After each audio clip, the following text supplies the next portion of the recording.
Болған әже көптен күткен қара шаңыраққа ие болар келінін түсіріп, көңілі жайланды. Олай дейтінім, үлкен екі келіні түсе сала еншісін алып бөлек кеткен. Қаланың қыздары болатын, ауылда тұрғылары келмейтінін бірден байқатқан. Содан бері 5 жыл өтіп, кенжесі Қанат үйленді. Гүлсара ашық жарқын, ибалы келін болып шықты. 7 жылға жуық жөндеу жұмыстарын көрмеген үй жадау көрінетін. Үйдегі жиһаздар да ескіріп, әбден тозған. Екі келіні мен ұлдары қалада жақсы жерде жұмыс жасайды. Бірақ көмек қолын созған емес.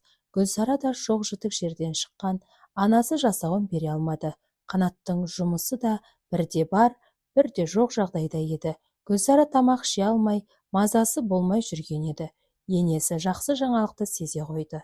Құрсақ жасау үшін кішігірім құдайы тамақ бермекші болып, келіндері мен ұлдарын немерелерін шақырды. Шапағат пен Жазира келе сала бір-бірімен сыбырласумен болды. Гүлсара өзінің сол үндемейтін мінезіне салып, шай қамына кірісті. Немерелерін көрген болған әжейдің жүзі жадырап сала берді. Апа, үй әбден тозыпты. Бұл үйге қалай қонақ шақырасыз деп Шапағат сөйлеп қалды. Менің үйіме келгендер жаман десе, келмей-ақ қойсын. Ең бастысы адамның жүрегінде иманы болуы керек. Алла жазса біздің де жағдайымыз оңалар. Сендер біздің уайымдамаңдар, өз арбаларыңды сүйрей алсаңдар болар. Гүлсара, шайың дайын ба? Жеңгелеріңе шай бере қой, қалқам. Жолдан шаршаған болар. Мен намазымды оқып алайын деп, дастархан басынан тұрып кетті. Екі абысынын іштей жақтырмаса да үндемей шай берді. Гүлсара, Қанат не жұмыс жасап жүр? Үйдің жағдайы мынау. Аздап жөндеп ақтап сылауларыңа болатын шығар құрсын. Бізде жетісіп жүрген жоқпыз. Қос-қос несиеміз бар. Алла қаласа жөндерміз. Жақсы бір жұмыстың реті толмай жүр. Сол да сөз болыпты ма? Екі қолға бір күрек табылады. Болмаса бізбен бірге қалаға жүріңдер. Кемпір әлі бақуатты, өз күнін көрер. Зейнетақысы ол бар. Әйтпесе ауылда отырып салпетек қатын қайналасың. Ол кемпір сені аямайды, әлақ бездіріп жібереді, деді сыбырлап. Гүлсара үндемеді. Ертеңіне құдайы тамақты аман есен өткерді. Шапағат пен Жазира қол ұшын тигізіп көмектеспеді де. Кісі қарасы тарқаған соң абысындары да балаларын алып қайтып кетті. Гүлсараның ендігі ойы жатса да тұрса да қалаға көшу болды. Мен де адаммын ғой. Қашанғы күйелеш болып ауылда отыруым керек. Жақында балам дүниеге келеді. Оны таршылықта өмір сүргенін қаламаймын. Менің де әдемі үйде тұрғым келеді деп, өзімен өзі ойымен арпалысып, атар таңды ұйқысыз қарсы алды. Ертеңіне Қанатпен сөйлесіп, қалаға жұмыс іздеп келуге көндірді. Тіпті абысынымен сөйлесіп қойды. Жазира кетерінде, бізбен хабарласып тұр, деп өзінің ескі телефонын тастап кеткен болатын. Қанат басында келіншегінің сөзіне көнгісі келмеді. Бір жағынан анасын ойлаған болар. Үйде үнсіздік орнаған. Қазіргі таңда үйге кіретін табыс тек болған апаның зейнетақысы. Оның өзі ауыз жартпайды. Тек азық-түліктен артылмайды. Ыңғайлы сәтті күтіп жүрген Гүлсара түскі шай үстінде әңгіме қозғады. Апа, Қанат қалаға жұмыс іздеуге барсам дейді. Қанат келіншегіне сұраулы жүзбен қарады. Гүлсара үндеме дегендей белгі беріп, сөзін әрі қарай жалғады. Қаладан жақсы жұмыс табылса жағдайымыз жақсарар еді. Тіпті үйді де жөндеп аламыз. Оның үстіне жақында баламыз дүниеге келеді, деді апасының түйінді сөзін күтіп. Мейлі қарақтарым, жұмыс тапса тіпті жақсы. Менің төрімнен көрім жақын жаным. Өз қамдарыңды ақырын жасай беріңдер. Бірақ мына қара шаңырақты ешқашан тастамаңдар. Бұл үй шалымның аманаты, деп көзіне іркіліп келіп қалған жасты ескі орамалымен сүртті.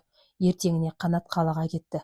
Айы оңынан туып ағасының жанына жұмысқа орналасты. Күнделікті Гүлсарамен хабарласып тұрды. 2 апта өткен соң Гүлсараның жүріс-тұрысы, әрекеті өзгере бастады. Бұрынғыдай болған әжемен ашық сөйлеспейді. Шайды де үнсіз ішіп болған соң бөлмесінен шықпайды. Осының бәрін сезіп жүрген болған келініне. Гүлсара, жарығым, бір жерің ауырып жүрген жоқ па? Ертең менің зейнетақым түсетін күн. Бәлкім қалаға барып азын-аулақ үйге керекті заттар алып келерсің.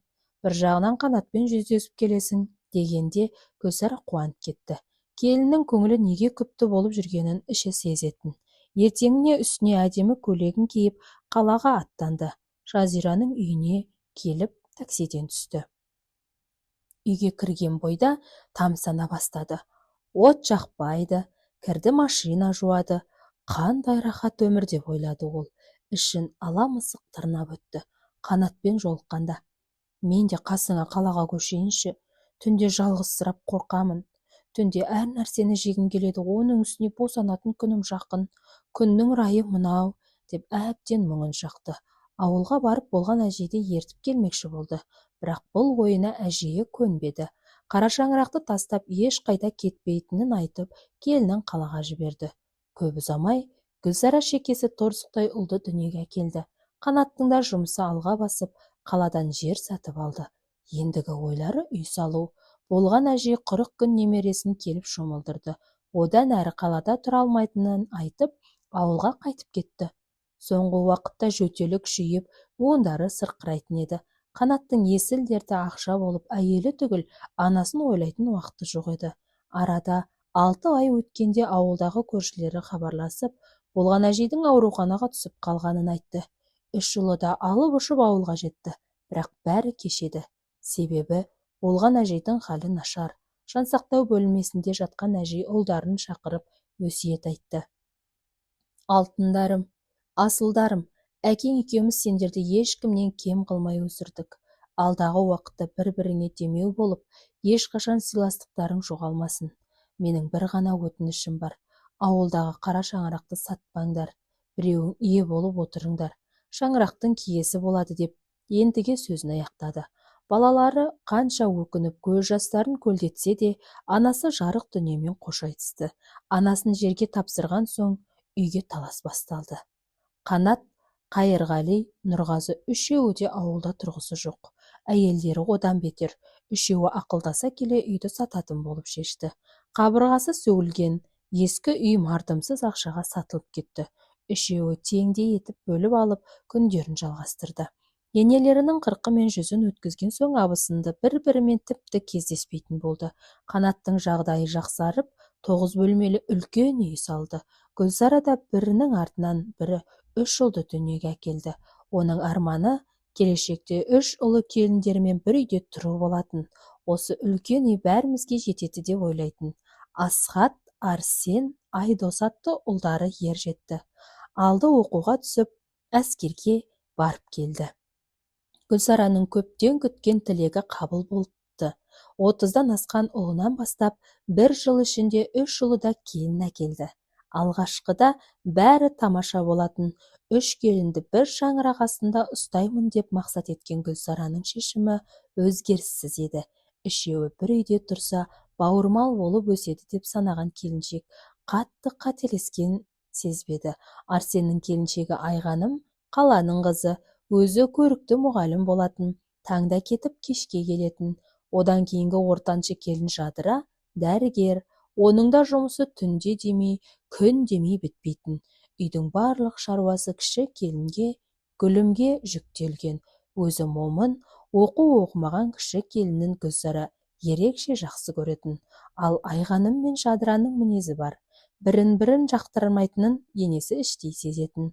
Жадыра мен Айғаным бір жолда босанып, үйде отырғанда бар айғай-шу басталды. Ыдысты сен жу, нанды сен иле сынды сынаулар басталды. Гүлімнің де тілі шығып, абысындар 2 күннің бірінен ұрсып қала беретін. Енді балалары өскен сайын тіпті салғыласатынды шығарды. Бір бөлмесіне тамақ тығып жесе, бірі тек қымбат киімдер алып киіп бәсекелесетін.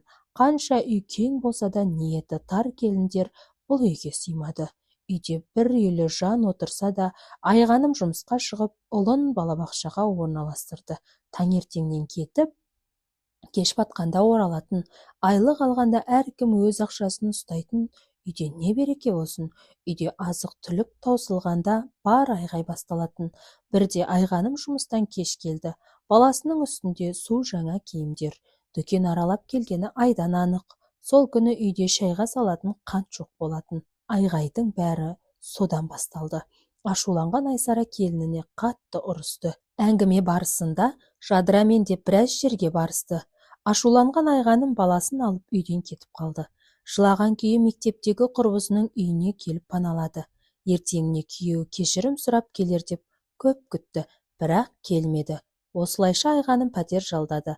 Арада бір апта өтті. Сүйген адамы тіпті жағдайын сұрап хабарласпады да. Баласын көршілерге тастап жұмысын жалғастырды. Бір күні үйіне қайын атасы Қанат келді. «Қарағым, осы қиналғаның жетер, қазір жүктеріңді жина, үйге қайтамыз» деді. «Әке, кешіріңіз, бірақ жадыра бар болса, ол үйге бармаймын» деді Айғаным астыңғы ернін жымқырып алып. «Олар сол күн-ақ үйден кетіп қалған» деді атасы машинаны оталдырып. Осылайша Айғаным қайта оралды.